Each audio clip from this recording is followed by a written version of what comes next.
Knee pain, back pain, shoulder pain, ఎటువంటి మొండి నొప్పులనైనా తగ్గించే clinic Indo British advanced pain clinic. నిన్నటి రోజున వైఎస్ఆర్సీపీ ప్రభుత్వం అదేవిధంగా వైఎస్ఆర్సీపీ పార్టీ శ్రేణులు నిన్నటి సిద్ధం సభ అయితే మేదరమెట్ల వద్ద జరిగిన సభకు అయితే అశేషంగా జనం రావడం జరిగింది. కాకపోతే అక్కడ విషాద సంఘటన అయితే చోటు చేసుకుంది. ఒంగోలు ప్రాంతానికి చెందినటువంటి మున్సిపల్ అవుట్సోర్సింగ్ ఉద్యోగి యు మురళీకృష్ణ అయితే నిన్న మృత్యువాత పట్టడం కూడా జరిగింది. ముఖ్యంగా మృత్యువాత పడిన మురళీకృష్ణ కూడా ఆ సభ అయిన తర్వాత జరిగిన తొక్కిసలాట్లో అక్కడికక్కడే మృతి చెందడం, మరో వ్యక్తికి కూడా గాయాలు జరగడం కూడా జరిగింది.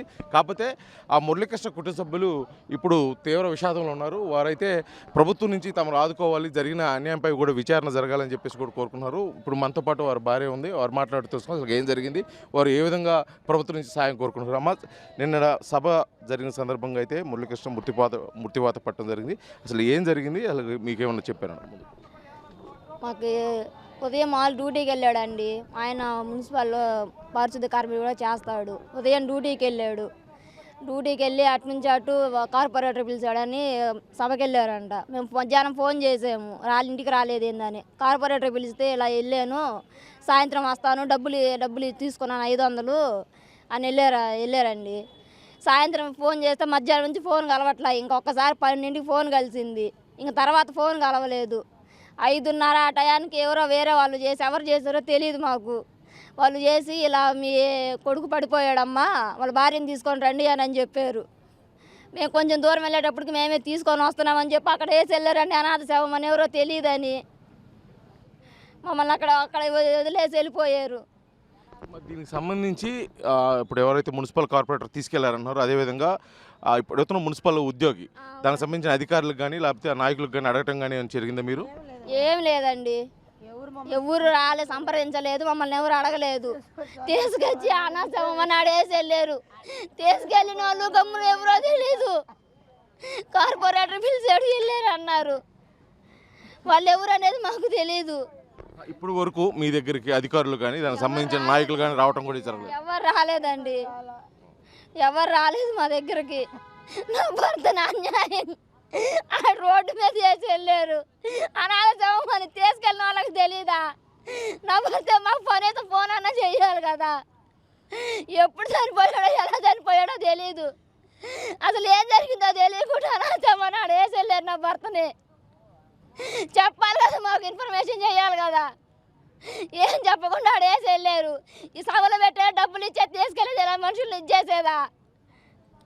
మొత్తానికైతే జరిగిన సంఘటన అయితే మనం తీర్చలేంది. కాకపోతే మృతుడి తరఫున కుటుంబ సభ్యులుగా మీరు ప్రభుత్వం నుంచి కానీ అదేవిధంగా మున్సిపల్ శాఖ సంబంధించిన కానీ మీరు ఏదైనా అడగదలుచుకున్నారా, లేకపోతే ఏం కోరుకుంటున్నారు?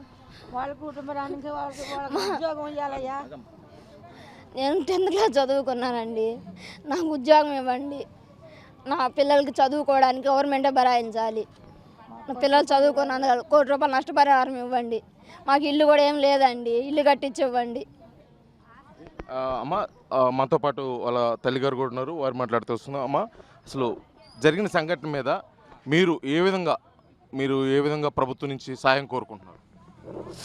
అయ్యా, డ్యూటీ నుంచి కార్పొరేటర్ ఫోన్ చేశాడు. మాకు జీతాలు కూడా లేవు, 500 ఇచ్చాడు. అమ్మ, నేను చికెన్ తీసుకొస్తాను పిల్లలకి అన్నాడు.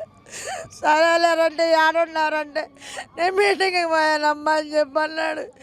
సరే, ఏదో ఒకటి వండుకోండి అమ్మ, నేను సాయంత్రం వస్తా తీసుకొస్తానన్నాడు. తర్వాత ఫోన్ కలలేదయ్యా, ఫోన్ కలలేదు. నా బిడ్డ మీటింగ్ కాడికి పోయాడు.